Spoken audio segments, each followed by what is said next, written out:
I'm Ambie, and this is my video series about 18xx games.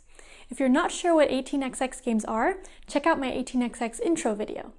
In this video, I'm going to talk about the stock markets.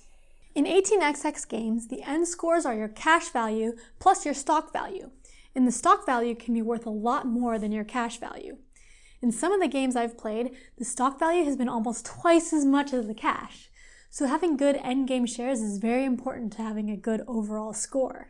When you start getting more into specific 18xx titles, it can be really helpful to look at the stock market to see what the implications of changing stock price are. There are many different types of stock markets in 18xx games, and the differences in the stock markets can change the game a lot. For example, in 1880 China, there's a period of time where the stock prices don't move at all, no matter what the corporation does. So you can do anything without repercussions.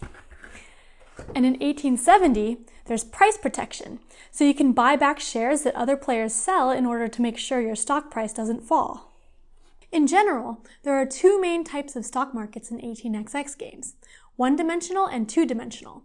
A lot of the games I play are 2D stock markets, so I'm more familiar with them, and most of my examples here will be 2D. Some main differences between 1D and 2D markets are that in 2D markets, many times there is a floor that limits how much your stock price can fall, but that doesn't usually exist in 1D markets. Because of this ledge, it can also take a lot of steps for stock prices to move up in 2D markets. Conversely, in the games I've played with 1D markets, the stocks can fall a lot at once and also rise up a lot at once.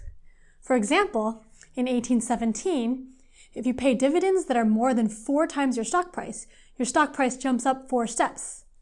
One thing that's important to look at in stock markets is the distribution of the numbers and where there is good stock appreciation. For example, in 1830, the stock appreciation near where you start a corporation isn't high. But as the corporations get to the upper right of the stock market, just moving 1 step to the right will increase the stock price a lot. So it's really good to pay dividends and make sure your company can get to that point. Conversely, in 1849, the percentage increase in value is a lot higher in the lower parts of the stock market. So you might want to issue shares to get your company down to the low stock prices early on and take advantage of that stock appreciation. Another thing that will impact your stock value at the end is how many shares you hold. Many 18xx games have limits on the number of certificates you can have, so it's important for you to maximize the amount of good shares you have given that limit. At the beginning of the game, people will not be reaching certificate limits. But as the game goes on and everyone gets a lot of money and shares, the certificate limits become really important. Individual shares can be worth $300 or $400, so having just one extra 10% than another player can put you ahead of them. The interesting thing about certificate limit is that it limits the number of paper pieces you have, not the percentage of shares you have. This makes certificates like the president's shares that are worth 20% or more very valuable, since they're double the worth for the same amount of paper. Another thing you can do in some games to circumvent the certificate limit is to have shares in the lower left colored zones of the stock market.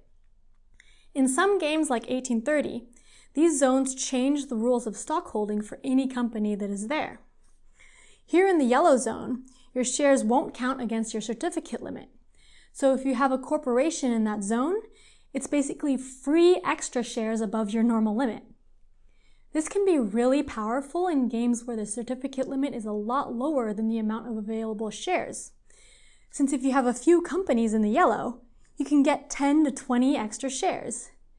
Even though these shares aren't worth much individually, they can still pay out dividends, and they're better than no appreciation. And having a lot of them multiplies the extra amount you get by that much more. Thanks for watching 18xx with Ambie. You can email me at ambie@dicetower.com with any questions, comments, or suggestions for future videos. Thanks so much for watching the Dice Tower videos. Find more great videos and reviews, as well as our top-rated audio podcast at dicetower.com. You can also find other great shows at dicetowernetwork.com. I'm Eric Summerer, and you've been watching The Dice Tower.